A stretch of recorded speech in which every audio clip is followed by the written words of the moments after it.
Good morning, everyone. This is Vishwanath Datta from Indian Statistical Institute, Bangalore. Today, I am here to present our ongoing work on COVID ontology that we acronymed as CODO, an ontology to capture data on the COVID-19 pandemic. So this is my outline that I'm going to talk on this. Want to give the background of the study, then CODO ontology, and a use case of it, that is CODO knowledge graph. So, as you know, that COVID-19 pandemic is a worldwide crisis jeopardizing the health of everyone on the planet. And among many, one of the tools to combat the pandemic is the collection and analysis of data using the FAIR principles. So, here FAIR stands for findable, accessible, interoperable, and reusable. Organizing data with technology based on FAIR principles can provide open, federated data sources that will provide healthcare workers with the critical information that is required to track and eventually control the growth of the pandemic. So, you know that the data on COVID-19 is available on the web and everywhere. As we know that these data are made available by the different government agencies, the local civic bodies, the hospitals, and many other organizations like WHO and so forth. And this data is available in various formats like in spreadsheet format, in tabular format, in free text format, and many more such formats that we all are familiar with that. And these are the kind of visualizations are also we see. These are basically the representation of the data in various ways. So these are also not very very unique. We see almost everywhere in every pages nowadays on this COVID-19 based on the COVID-19 data. But we believe that basically these are the some of the typical examples of the kind of top-down approach that which are highly rigid, hard-coded, non-interactive, and insight to be drawn manually. Because these are the things that the examples that why we said it's a top-down example, because this this there are developers that who decide how the data should be presented and how the data should be provided to the users, and the users are also kind of some extent we can say that are forced to consume that data the way it is given to them. So but we know the problem, because if we want to ask the questions, or if I as an individual want to know that okay, give me all the people P who are related to someone R who has been diagnosed with COVID-19 and has not yet been tested. This kind of queries, we know that it's very hard to we know that this is very hard to make. Now, Koto ontology is the first step at utilizing knowledge graph technology to help combat the pandemic. And here, that knowledge graph, that by that we refer that it's basically a manifestation of an intelligent web of data informed by an ontology.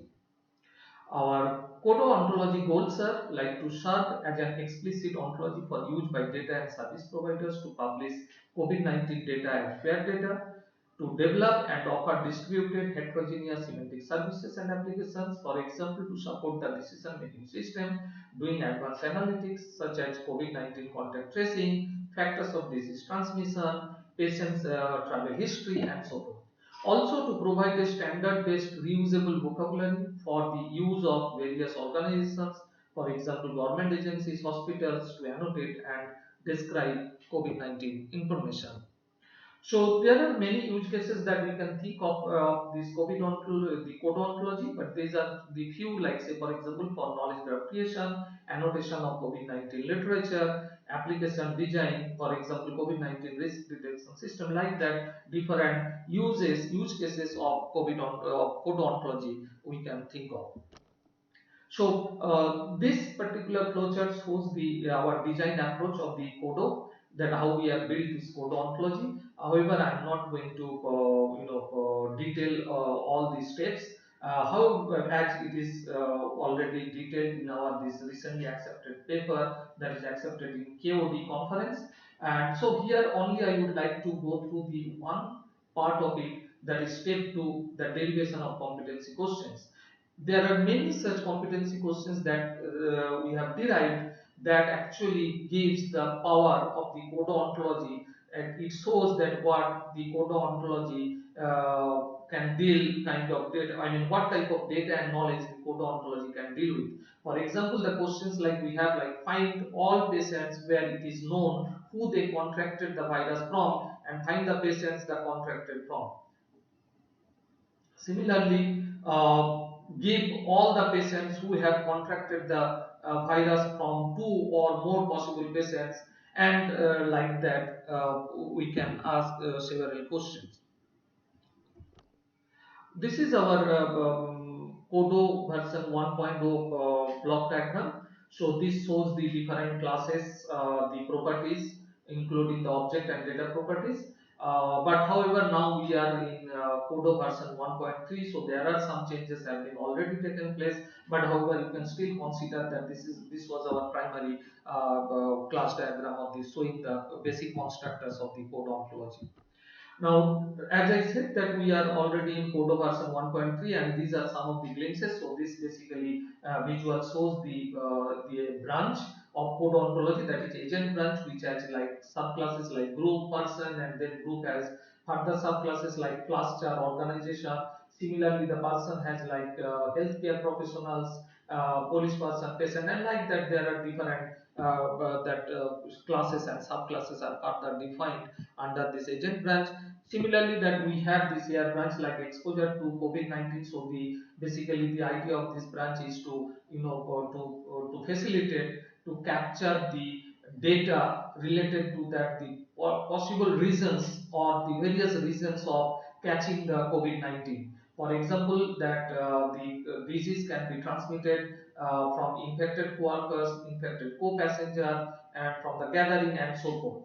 Similarly, we have this like this is a place branch, like that there are different branches there within the class level, and then we have this basically shows the object properties. So this is one branch we have added here, like say the relationships. This expresses the relationships between the different patients that we may have. For example, they may have the blood relationships or the family relationships, or they may have the kind of other relationships like security guard, co-worker, and so forth.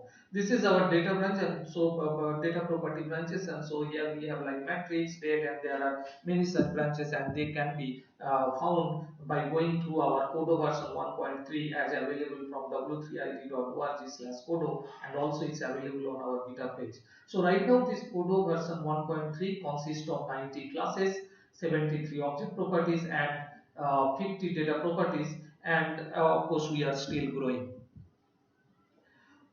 So as I said that there are many use cases of Kodo ontology we can think of. This is one of the use case, that Kodo knowledge graph. So this Kodo knowledge graph has been built primarily with the following two goals, that is to transforming COVID-19 data as fair semantic data and code, and the other one is the Kodo ontology evaluation.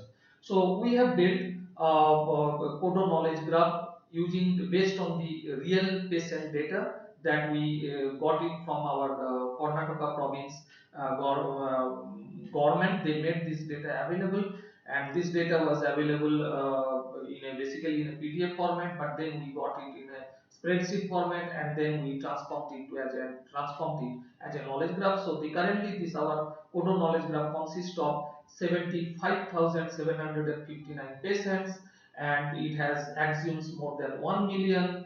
And by the way, here to note that these axioms are not the reasoned axioms, these are the asserted axioms.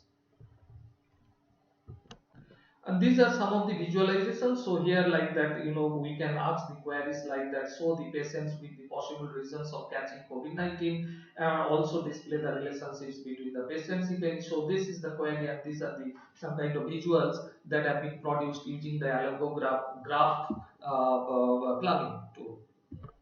This is another visuals that shows the travel history that the patient traveled from and traveled to. And these are other visuals from the Kodo knowledge graph. Like this is very interesting because it shows that how the virus contracted from one patient to the another patient. Here this green color part, actually this shows the city that is available, that is within the Karnataka province. and this shows the cluster. So this is a kind of, it shows that how the virus contracted from one patient to another patient. This is the age distribution of the patient, and this is the cluster distribution of the patients again.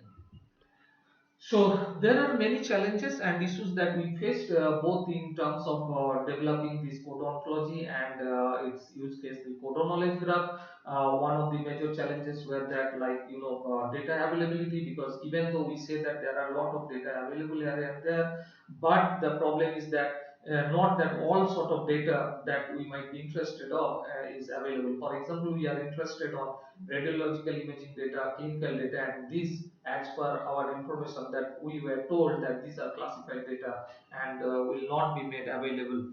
And so this is one of the problem. And then of course then we have the other issues like standard format for data capture and for communication, because as you know that different agencies, they capture their data and communicate in different formats. So there is no standard format for data capture and communication.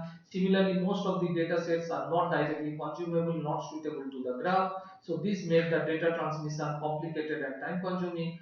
There are inconsistent data. Sometimes data has been annotated like this, sometimes even like the CP132 hyphen P134, sometimes even this P132 and P133 and P134.